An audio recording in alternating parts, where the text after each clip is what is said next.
With returning to school, you have to worry about bullying. School bullying can have a physical and an emotional impact on your child. But would you know and identify the signs and symptoms of bullying? We're joined tonight by Heather Gaskins, an educational consultant with Shepherd Pratt Health System, with some tips on how to address bullying. Thanks so much for coming in, Heather. Thank you for having me. This is still a very big problem. How big is the problem? Very much so. About 30% of children are reported having been bullied in school, and about 70% of children report having witnessed bullying in school. It's a big problem, and it's a painful problem for the children who are enduring it.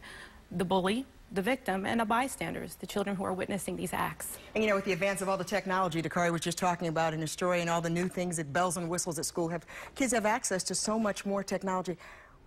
How's that impacted the way kids are bullying today? What does it look like?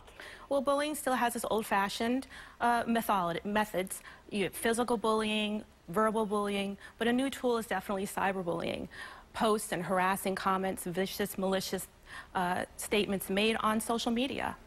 And pictures, too. Pictures. Yeah, I mean, pictures have really become hurtful. What age are we seeing this? Oh, gosh, it's as early as elementary school. If you think that your kindergartner or first grader is not in some way exposed to it, I'm afraid to say that that's not true. Whether it's through older siblings or peers, they are definitely aware of the posts on social media and the access to it.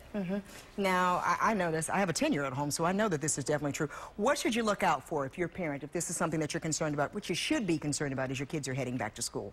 Well, bullying is linked to depression. It's linked to anger. It's linked to low self-esteem. Bullying gone unchecked can have very serious and permanent repercussions as well, from suicidal thoughts, unfortunately, to the actual completion of suicide, as well as violence in schools, where we see school shootings happening, from time to time. So what should I do if I'm a parent and I think or I suspect that my child's being bullied? Well, certainly to recognize the signs. Your child may not want to go to school. They may wake up more often with a bellyache or a headache. Their grades might be slipping. Or while they're in school, they may be taking frequent trips to the nurse or to the guidance office.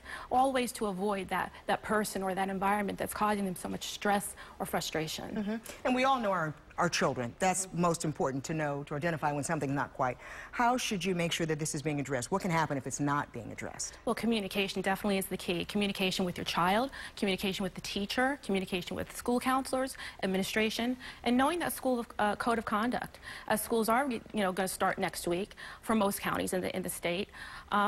Students are exposed to the Code of Conduct, a student handbook, where inappropriate or unacceptable behaviors are outlined and the consequences. So parents can, kind of expect that school is going to follow through with that Code of Conduct. And you talk about the Code of Conduct. Schools have actually kind of gotten involved in this a little bit more, I guess, as well. Well, there's a no-tolerance policy for bullying, so let's make sure that gets put into practice.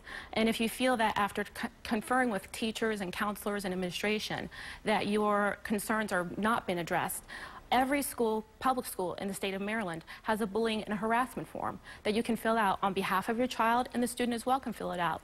And once those forms are filled out and turned in, the administration has to conduct an investigation.